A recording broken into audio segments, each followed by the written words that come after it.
Terredefrance.fr, le premier site d'articles français et patriotes, présente. Ici Sud Radio. Les Français parlent au français. Les carottes sont cuites. Les carottes sont cuites. Sud Radio Berkov dans tous ses états. Qu'est-ce que le racisme décomplexé, quand la parole se libère et allez, open bar, surtout actuellement dans les plus grandes universités des États-Unis. On en parle tout de suite. Sud Radio André Berkov. Berkov dans tous ses états, ça balance pas mal sur Sud Radio. C'est Bernard Blier dans le merveilleux film de Michel Audiard. Elle boit pas, elle fume pas, mais elle cause. Alors les synthèses et les faux culs, oui c'est intéressant en ce moment. Vous savez qu'il y a eu les dirigeantes, les présidents des plus grandes universités des États-Unis, notamment MIT, le Massachusetts Institute of Technology, renommé mondial, Harvard, renommé mondial, Penn University, Pennsylvanie, renommée mondiale. Il paraîtrait que depuis le 7 octobre, depuis ce qui s'est passé et ce qui se passe entre le Hamas et Israël, Gaza, un certain air d'antisémitisme vole dans les campus américains, en tout cas dans ceux-là précisément. Et alors, vous savez, en Amérique, il y a des contre-pouvoirs. Il y a des contre-pouvoirs assez forts. On peut reprocher beaucoup de choses aux États-Unis. Il y a des contre-pouvoirs et les 3 présidentes ont été interrogées par la Chambre des représentants américaine. Et on leur a posé une question assez simple. Est-ce que l'appel au génocide des Juifs viole le code de conduite de votre établissement, de vos établissements à chacun? Alors, ils ont répondu, et c'est intéressant parce que, au-delà du problème de savoir sur les Juifs ou etc., sur le racisme en général, qu'est-ce qui se passe? Écoutez, on en parle tout de suite. Dr. Kornbluth, at MIT, does calling for the genocide of Jews violate MIT's code of conduct or rules regarding bullying and harassment? Yes or no? If targeted at individuals, not making public statements. Yes or no? I have not heard calling for the genocide for Jews on our campus. Ms. McGill, at Penn. If it is directed and severe or pervasive, it is harassment. So the answer is yes. It is a context-dependent decision, Congresswoman. This is unacceptable, Ms. McGill. I'm going to give you one more opportunity. Voilà, alors yes or no, c'est-à-dire en 2 mots, la républicaine Elise Stefanik, la représentante élue républicaine, dit oui ou non. Un appel à l'intifada visant à commettre un génocide contre le peuple juif en Israël et dans le monde est-il contraire au code de conduite sur le harcèlement? Question répétée à plusieurs reprises. Et alors chacune répond, écoutez, le Sally Kornbluth, par exemple, dit « Moi, j'ai pas entendu parler d'appel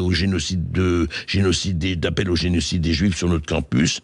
Vous comprenez que cet appel à l'intifada est de commettre un génocide contre les Juifs. » Et elle dit « Attention, écoutez, si c'est vrai, ça fera l'objet d'une enquête d'harcèlement. Ça dépend du contexte. Ça dépend du contexte. Et chacune a répondu comme ça dépend du contexte, etc. » Tant que, justement, la liberté d'expression, ça c'est une chose.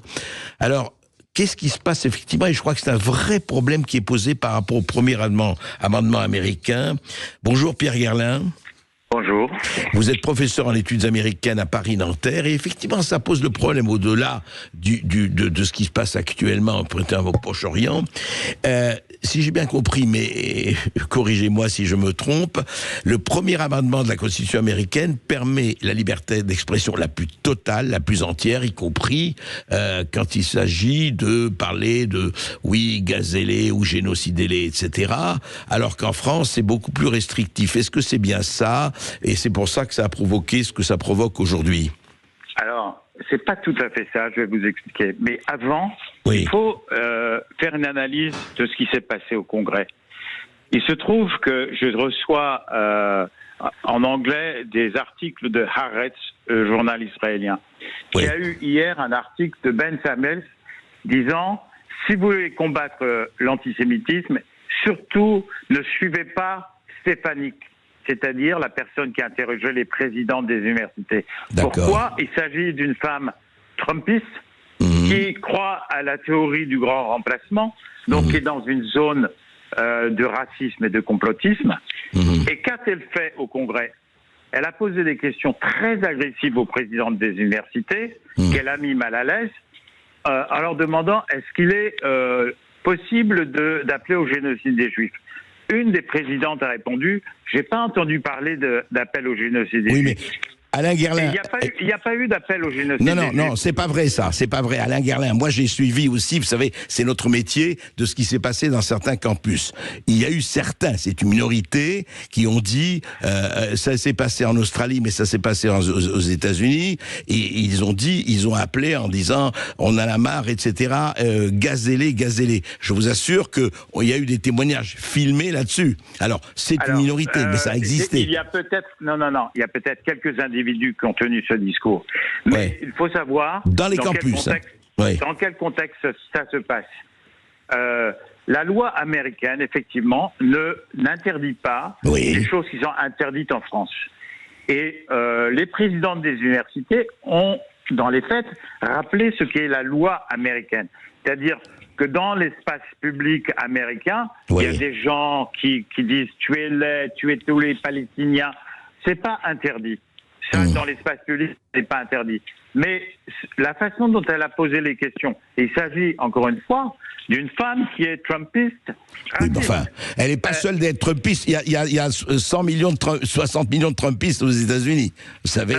Oui, bien sûr, mais là, il s'agit d'une représentante au Congrès. Je comprends. Dont un journal israélien dit ne faites pas confiance à cette femme. Non, mais Alain Guerlain, on parle de fait. Arrête, c'est un journal israélien, très bien, de gauche, et puis vous auriez vu Yediot Ahronot, ce serait autre chose. Non, moi, la question que je vous pose, elle est au fond, parce que sinon, on va prendre des partis pris, on aura chacun nos partis pris.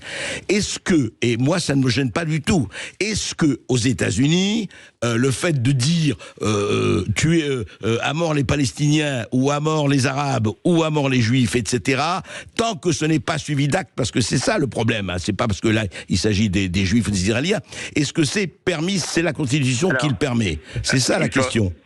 Alors oui, il y a une histoire du premier amendement, et c'est effectivement à partir du moment où ce sont des paroles, comme la American Civil Liberties Union, donc l'organisme de défense des droits à la liberté d'expression l'a toujours dit, ce qui compte, c'est on ne combat pas une parole par des interdictions, mais il faut ajouter des paroles pour contrer des paroles.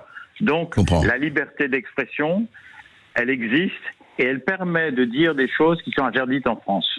Alors pourquoi c'est interdit? Alors ça c'est intéressant, parce que effectivement ça peut se comprendre. Tant que ce n'est pas un acte, ce n'est pas un meurtre, ce n'est pas un massacre, on peut le comprendre. Enfin en tout cas, pourquoi est-ce interdit en France? Pourquoi cette différence entre la France et les États-Unis? Il y a une longue histoire constitutionnelle. Ça commence avec la Constitution américaine, ensuite des arrêts de la Cour suprême dans les années 20. Une pratique, vous savez, en 1978, la American Civil Liberties Union a pris la défense de groupes néo-nazis qui voulaient manifester à Skokie, qui est une banlieue de Chicago, où vivaient beaucoup de Juifs, dont à l'époque beaucoup de survivants de la Shoah, au nom de la liberté d'expression. Ça, c'est la position américaine, et la position qui commence à changer. Et qui commence à changer parce qu'un certain nombre de gens réclament l'interdiction de certains discours qui en France sont considérés comme de l'incitation à la haine raciale. Oui, style loi. Après, nous en France, on a la loi Guesso, puis toutes les autres lois, c'est ça? Voilà, la loi Guesso, vous savez, il y a un débat chez les historiens français. Je crois que Vidal-Naquet avait pris position contre la loi Guesso. Parce que ça empêche, par exemple, les chercheurs d'aller étudier des discours. Donc, il y a une pratique de la liberté d'expression qui est très différente aux États-Unis, mais qui tend à changer sous l'effet de demandes venant de la gauche universitaire, mais qui, par exemple, demandait il y a des cas où la gauche universitaire demande la censure de certains intellectuels.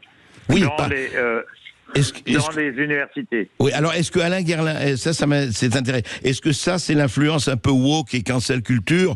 Parce qu'il y a eu une sacrée vague de censure sur ce plan-là, hein, qu'on connaît. Alors, le mot woke, comme le mot complotiste, sont des mots qui ont des sens différents selon qui les utilise. Ouais. Et ce qui est intéressant, c'est que les gens qui critiquaient la cancel culture aux États-Unis, aujourd'hui se demandent l'interdiction de certains discours, c'est-à-dire du camp d'en face.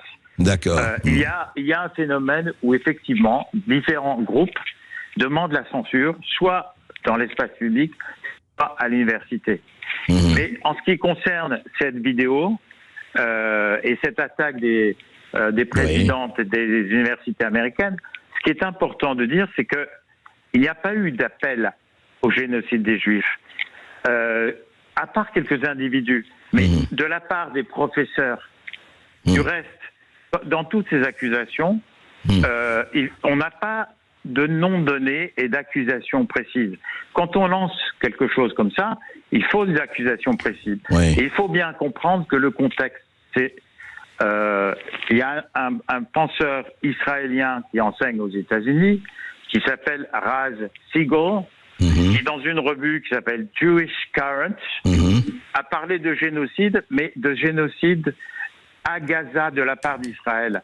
Donc il y a tout un débat, une guerre d'influence médiatique autour du mot génocide. Oui, il faut faire très attention à ça, d'ailleurs, c'est vrai. Parce qu'on ne peut pas employer des mots impunément, quoi. Mais donc, bon. il faut comprendre ça dans le cadre d'une guerre médiatique. Bien sûr.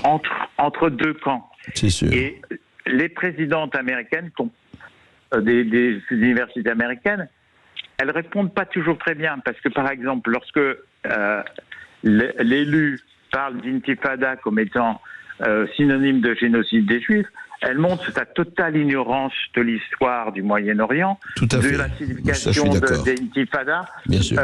Mais c'est quand même intéressant parce que pour elle, qui par ailleurs est une personne très problématique, puisqu'elle croit au grand remplacement, pour elle, l'intifada, c'est un appel au génocide des Juifs. Mais d'abord, les manifestations qui ont conduit à l'interdiction de certains groupes dans l'université, y compris un groupe comme Jewish Voice for Peace, c'est-à-dire un groupe juif. Oui, mais... Que demande-t-il? Il demande à cesser le feu. Non, mais tout à fait. Mais Alain Guerlain, il y a eu quand même des témoignages très précis. Pierre Guerlain. Oui, il y a eu quand même des voix d'étudiantes. Alors, on peut dire, peut-être qu'elles mentent, mais enfin, pour beaucoup d'étudiantes, on dit qu'elles étaient persécutées au sein du campus par un certain nombre d'étudiants pro-palestiniens qui venaient les persécuter physiquement. C'est-à-dire que l'importation, et Dieu sait s'il y a des choses à dire là-dessus, hein, l'importation du conflit amène quand même à des situations aux États-Unis, dans les campus, c'est pour ça, et là c'est pas à l'intérieur dans l'espace public, c'est dans les campus qui sont très problématiques. Alors, le problème c'est... Oui, mais il y a effectivement de l'antisémitisme dans l'espace public, et il doit y avoir de l'antisémitisme dans les campus. Il y a aussi... il y a eu un jeune musulman qui a été tué à côté de Chicago, 3 étudiants palestiniens sur qui on a tiré, dont un maintenant est handicapé à vie. Donc cette importation conduit à de la violence, c'est tout à fait vrai, et il faut être très sérieux quand on combat l'antisémitisme, qui est jamais acceptable. Ce qu'a fait cette femme, cette élue, n'est pas sérieux, parce qu'elle mélange tout pour en fait rentrer dans une bataille des récits, puisque des narratifs. Aujourd'hui aux États-Unis, il y a le clivage important, c'est que la majorité des Américains, 68%, est en faveur d'un cessez-le-feu. Et les manifestants réclament un cessez-le-feu. Ils ne se disent pas. Et certains vont évidemment... ça va dériver, on a vu ça avec l'attaque terroriste en France, par exemple. Il y a des dérives. Il y a des dérives qui débouchent vers le terrorisme. Oui. Mais écoutez, en France, il y a eu quand même vous parlez de dérives, il y a eu beaucoup plus que des dérives, hein. Mais enfin, c'est autre chose.